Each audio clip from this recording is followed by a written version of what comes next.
महर्षि पतंजलि द्वारा प्रतिपादित अष्टांग योग का दूसरा अंग है नियम। महर्षि पतंजलि ने 5 नियम बताए हैं, जिनमें सबसे पहला है शौच। शौच यानी शुद्धि या पवित्रता। तन की शुद्धि तो हम नियमित रूप से नित्य कर्मों के साथ करते ही हैं, लेकिन सामान्यतया हम हमारे मन और मस्तिष्क की शुद्धि पर ध्यान नहीं दे पाते हैं। हमारे मन में नियमित रूप से अनेकों विकार एकत्रित होते रहते हैं। क्रोध, भय, आलस्य, द्वेष, घृणा, दुर्भावनाएं, अहंकार, ऐसे अनेकों विकार हैं जो हमारे मन में रोजाना 24 घंटे की दिनचर्या के दौरान स्वाभाविक रूप से इकट्ठे होते जाते हैं। जिस प्रकार हमारे तन में मल इकट्ठा होता जाता है, उसी तरीके से हमारे मन में मनोविकार स्वतः ही एकत्रित होते जाते हैं और हमारे मस्तिष्क में अनेकों नकारात्मक विचार प्रतिदिन एकत्रित होते जाते हैं। हम नित्य कर्मों के द्वारा तन को शुद्ध करते हैं, तन को पवित्र करते हैं और मन को पवित्र करने के लिए ध्यान के दौरान हम मन में आ रहे मनोविकारों पर ध्यान केंद्रित करते हुए इन मनोविकारों से अपने मन को मुक्त करते हैं, शुद्ध करते हैं, पवित्र करते हैं। और जब हमारा मन विकारों से मुक्त हो जाएगा तो हमारा मन पूर्ण रूप से शुद्ध हो जाएगा, निर्मल हो जाएगा, मेल रहित हो जाएगा, पवित्र हो जाएगा। और जब मन पवित्र हो जाएगा तो हमारे रोग स्वाभाविक रूप से समूल नष्ट हो जाएंगे। इसी तरीके से हमारे मस्तिष्क में चल रहे नकारात्मक विचारों पर भी हम ध्यान के दौरान उन्हें हमारे मस्तिष्क से अलग करते हुए हमारे मस्तिष्क को शुद्ध करते हैं, पवित्र करते हैं। ये प्रक्रिया नियमित रूप से होनी चाहिए। शौच की प्रक्रिया, शुद्धि की प्रक्रिया, पवित्रता की प्रक्रिया, मेल रहित होने की प्रक्रिया नियमित रूप से होनी चाहिए, प्रतिदिन होनी चाहिए, सतत होनी चाहिए। हमें निरंतर अपने मन और मस्तिष्क पर ध्यान रखना चाहिए कि हमारे मन में कोई विकार तो उत्पन्न नहीं हो रहा है, हमारे मस्तिष्क में कोई नकारात्मक विचार तो नहीं है। नियमित रूप से जब हम हमारे मन और मस्तिष्क पर ध्यान रखेंगे तो हमारा मन और मस्तिष्क हर समय पवित्र रहेगा, शुद्ध रहेगा। और मन और मस्तिष्क शुद्ध है, पवित्र है तो रोग हमारे मन और मस्तिष्क को किसी भी स्थिति में प्रभावित नहीं कर सकेंगे। हम पूर्ण स्वास्थ्य की प्राप्ति कर सकेंगे। अगर हमारे तन या मन या मस्तिष्क में रोग नहीं है तो कभी नहीं होगा, और यदि है तो वो पूरी तरह से खत्म हो जाएगा। हमें अखंड स्वास्थ्य की प्राप्ति होगी।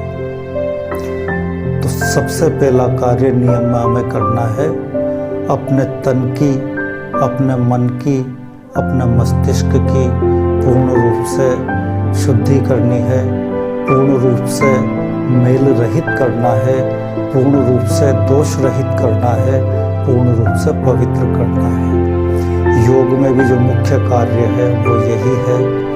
योग हमारे मन को निर्मल कर पवित्र करता है, और जब हमारा मन, मस्तिष्क और तन पूरी तरह से शुद्ध और पवित्र हो जाएंगे तो हमारे तन की, हमारे मन की और हमारे मस्तिष्क की क्षमताएं कई गुना विस्तृत हो जाएगी, कई गुना बढ़ जाएंगी। हम सामान्य व्यक्ति की तुलना में अधिक गति से, अधिक ऊर्जावान रहकर कार्य कर सकेंगे, अपने सांसारिक दायित्वों का और जिम्मेदारियों का निर्वहन कर सकेंगे। सांसारिक दुख, चिंताएं समस्याएं, उलझने रहेंगी, लेकिन वह हमें विचलित नहीं कर सकेगी। नियम का दूसरा भाग है संतोष। जो प्राप्त है वो पर्याप्त है। जो प्राप्त है उसी में हम संतुष्ट रहें। अन्य कुछ प्राप्त करने के लिए हम प्रयास करें, लेकिन उसके लिए हमें परेशान होने की आवश्यकता नहीं है। हमें अपनी क्षमताओं को बढ़ाना है, अपने कार्यों को करना है, नई नई उपलब्धियां हासिल करना है, लेकिन उनके लिए परेशान नहीं होना है। उनके लिए हमें प्रयास करना है, और जो हमें मिल रहा है, जितनी सफलता हमें मिल रही है, जो भी हमें मिल रहा है, उसी में हमें संतुष्ट रहना है। योगी होने के लिए संतोष परम आवश्यक है। बिना संतोष के हम सुखी नहीं हो सकते, हम संतुष्ट नहीं हो सकते, और जब तक हम संतुष्ट नहीं होंगे तब तक हमारा मन भटकता रहेगा। तो पतंजलि द्वारा प्रतिपादित नियम के दूसरे भाग यानी संतोष को हमें अपने मन में आवश्यक रूप से रखना है। जो भी है उससे संतुष्ट रहना है। महात्मा, ऋषि मुनि, फकीर, चाहे उनके पास कुछ न हो, पेट भर खाना भी नसीब न हो, तो भी वो हमेशा खुश रहते हैं। हर स्थिति में खुश रहते हैं, चाहे कितने भी अभाव हों। हर हाल में ईश्वर का वो धन्यवाद देते हैं। हर स्थिति में ईश्वर का धन्यवाद देते हैं। हमें ये मानव शरीर मिला है, ये क्या कम है? हम जो भी हमें मिला है उसके लिए ईश्वर का धन्यवाद दें। अपनी तुलना अपने से अधिक संपन्न लोगों से न करें, बल्कि अभावग्रस्त लोगों से करें कि जब वो विपरीत स्थितियों में भी सुखी और संतुष्ट रह सकते हैं, तो हमारे पास जो है उन स्थितियों में हम क्यों न सुखी और संतुष्ट रह सकते हैं। यानी हर स्थिति में संतुष्ट रहना है और ईश्वर का धन्यवाद ज्ञापित करते चलना है। ये नियम का दूसरा भाग है। और नियम का तीसरा भाग है तप। सोना भी तपने के बाद ही कुंदन बनता है। तो हमारा ये मानव शरीर भी जब तक हम इसको साधनाओं में, तपस्याओं में तपाएंगे नहीं, तब तक ये साधारण व्यक्ति की तरह रह जाएगा। जब हम तप और साधनाएं करेंगे, हमारी क्षमताओं को बढ़ाएंगे योग के द्वारा व अन्य साधनाओं के द्वारा, हम अपने शरीर को तपाएंगे, तो हमारा शरीर सामान्य से कई गुना शक्तिशाली हो जाएगा, कई गुना अधिक क्षमतावान हो जाएगा, कई गुना अधिक ऊर्जावान हो जाएगा। तपस्याओं में, साधनाओं में जो साधु महात्मा वनों में या पर्वतों पर कर रहे हैं ईश्वर को प्राप्त करने के लिए या अन्य सिद्धियां हासिल करने के लिए, वो तप और साधनाएं तो है ही सही, लेकिन सांसारिक व्यक्ति जो अपने सांसारिक दायित्वों का निर्वहन कर रहे हैं, अपनी सांसारिक जिम्मेदारियों को पूरा कर रहे हैं, सांसारिक कार्यों को कर रहे हैं, यदि वह उससे पूरी तरह से जुड़ जाए तो वो भी एक तप ही है। उसमें भी एक आनंद की ही प्राप्ति होगी। जब हम पूरी तरह से जुड़कर अपने कार्यों को करने लगेंगे तो वो कार्य हमें परेशान नहीं करेंगे, बल्कि वो कार्य हमें आनंद देंगे। हम जो भी कर रहे हैं पूरी तरह से उससे जुड़ जाए तो वो तप है।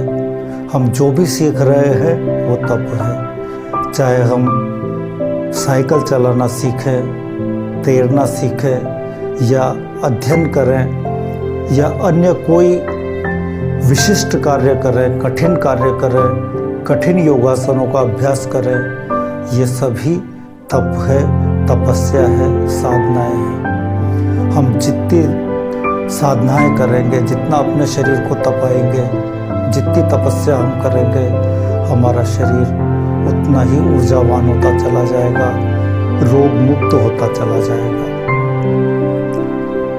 ये था नियम का तीसरा भाग, तप। और नियम का चौथा भाग है स्वाध्याय। स्वाध्याय यानी अच्छी पुस्तकों का अध्ययन करना, धार्मिक पुस्तकों का अध्ययन करना, अच्छे लोगों के बीच में रहना, अच्छा सुनना, अच्छा बोलना, अच्छी बातें करना, संत महात्माओं के प्रवचन सुनना, ये सब स्वाध्याय है। स्वाध्याय को हमें नियमित रूप से अपनी दिनचर्या में सम्मिलित करना चाहिए।